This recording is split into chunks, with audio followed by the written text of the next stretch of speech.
Et si jamais je m'en vais, mais tu iras où? Si jamais je m'en vais, ça me rendrait si jamais tu partais. Vous continuez, mais tu iras où? Si jamais je m'en vais. Bonjour à tous et bienvenue sur la chaîne Musicaid Community. Dans cette leçon, vous allez apprendre à jouer la chanson Rest, interprétée par Gims et Sting. Si vous aimez ce concept d'apprendre le piano et ce sans aller au conservatoire, alors je vous laisse d'ores et déjà mettre un pouce bleu et partager cette vidéo à fond. Ok, alors comme d'habitude, la première chose que l'on va venir faire, c'est analyser les accords de cette chanson pour que vous sachiez exactement ce que vous allez jouer ainsi que le nombre d'accords contenus dans cette chanson. Alors sur ce titre, nous allons retrouver les 3 accords suivants. La dièse mineur, Do majeur et enfin le Fa mineur. Donc ce qu'on va faire, c'est qu'on va venir faire ces accords ensemble, donc les accords avec la main droite et les basses de la main gauche. Donc pour le La dièse mineur, il va se jouer de la main droite comme ceci. Donc à l'aide du La dièse, du Do dièse, ainsi que du Fa.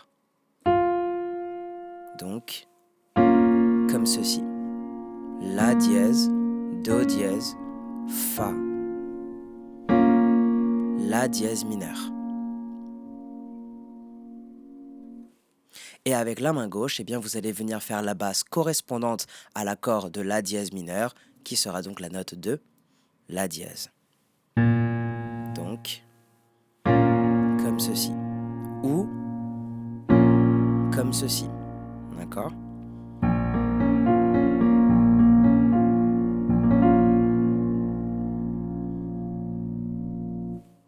Ensuite, nous aurons le Do majeur constitué du Do, du Mi, ainsi que du Sol,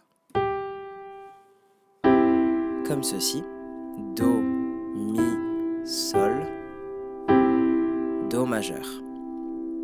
Et avec la main gauche, vous allez venir faire la note de Do.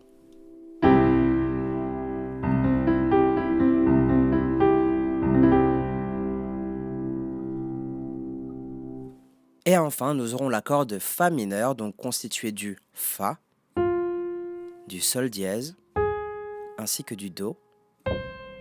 Donc, comme ceci, Fa, Sol dièse, Do, Fa mineur. Et avec votre main gauche, maintenant vous savez, je pense, vous allez venir plaquer la note de Fa.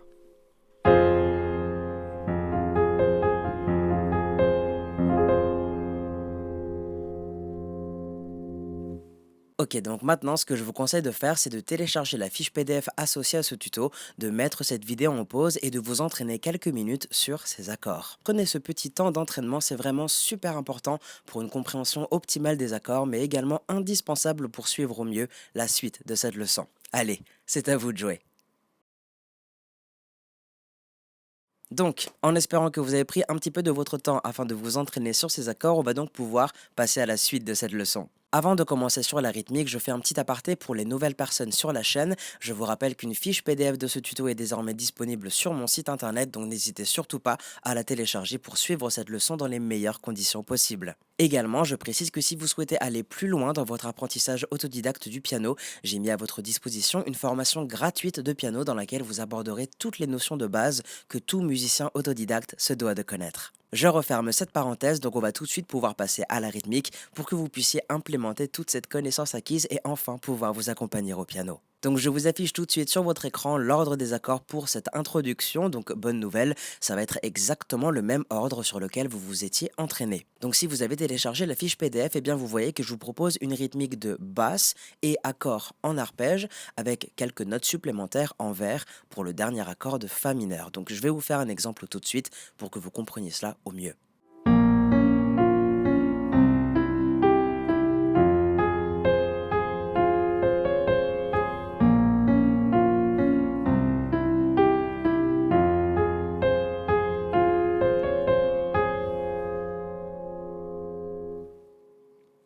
Donc, premier accord de la boucle, le La dièse mineur. Vous allez commencer par jouer la basse et la première note de l'accord, ce qui nous fait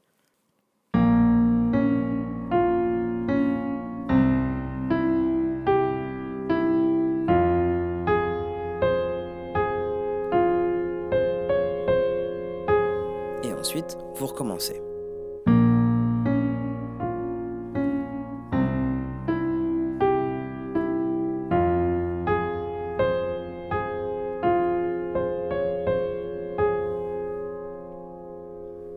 Pour jouer cette introduction dans son entièreté, vous devrez simplement jouer cette boucle 2 fois de suite.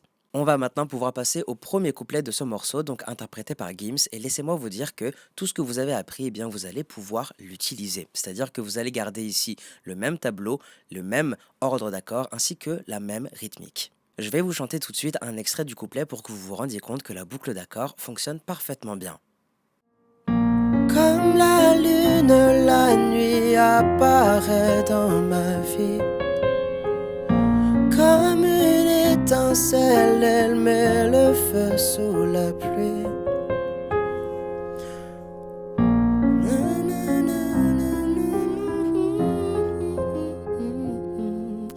Vous continuez comme ça, d'accord? C'est exactement la même rythmique. Testez par vous-même, vous verrez. Donc là, on est d'accord, on vient tout juste de répéter cette boucle 2 fois et vous allez devoir la répéter encore 3 fois afin de jouer le couplet dans son entièreté. Ici, je ne vais pas vous chanter la suite vu que vous aurez la chanson entière sous forme schématique très bientôt. Ensuite, nous aurons donc le refrain et vous allez encore une fois pouvoir utiliser la même boucle d'accords et cette fois répéter 4 fois de suite ce tableau.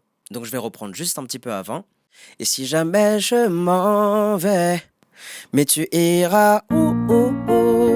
Si jamais je m'en vais, ça me rendrait si jamais tu partais.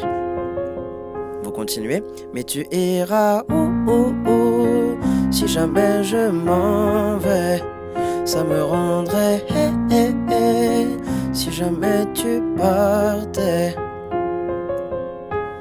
On arrive désormais au premier couplet de Sting qui va se jouer exactement de la même manière. Tout simplement parce que la vidéo ne peut pas se finir tout de suite, je vais vous apprendre une deuxième rythmique, cette fois avec des accords plaqués et qui va vous permettre, je pense, de rajouter un petit peu de dynamisme à votre jeu. Donc cette deuxième méthode, elle consiste à jouer la basse et l'accord en même temps, de revenir plaquer les accords et enfin de revenir plaquer la basse, et ce le nombre de fois qui sera écrit sur votre tableau. Je vous affiche donc tout de suite le fameux tableau sur votre écran, donc l'ordre des accords n'a évidemment pas changé, vu qu'il s'agit ici seulement d'implémenter une nouvelle rythmique.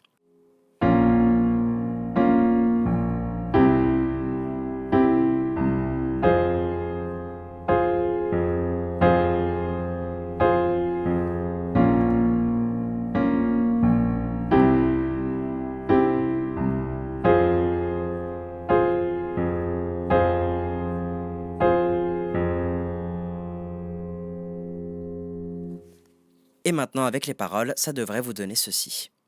Comme la lune, la nuit apparaît dans ma vie. Comme une étincelle, elle met le feu sous la pluie. Et vous recommencez. D'accord? Donc vous voyez que ça fonctionne parfaitement bien. Donc ici, vous n'aurez qu'à répéter encore 3 fois la boucle afin de jouer le couplet dans son entièreté. Donc pareil qu'avec la première méthode. Donc afin de jouer le refrain et le pont avec cette deuxième rythmique, eh bien vous devrez également répéter cette boucle d'accords 4 fois. Donc c'est exactement la même chose que pour la première méthode. Vous allez garder exactement le même nombre de fois, d'accord, par rapport au jeu du tableau, par rapport à la répétition. Ça va être exactement la même chose. Ici, seule la rythmique a changé. Donc que dire de plus à part que cette chanson est vraiment super pour vous entraîner, elle vous fait travailler votre mémoire auditive et votre mémoire sensorielle, donc pour ça c'est vraiment super cool. On arrive donc au terme de ce tuto, si vous avez des questions n'hésitez surtout pas à utiliser la section des commentaires, je suis là pour vous répondre. On se donne donc rendez-vous très bientôt pour la chanson entière sous forme schématique. Bon courage à vous.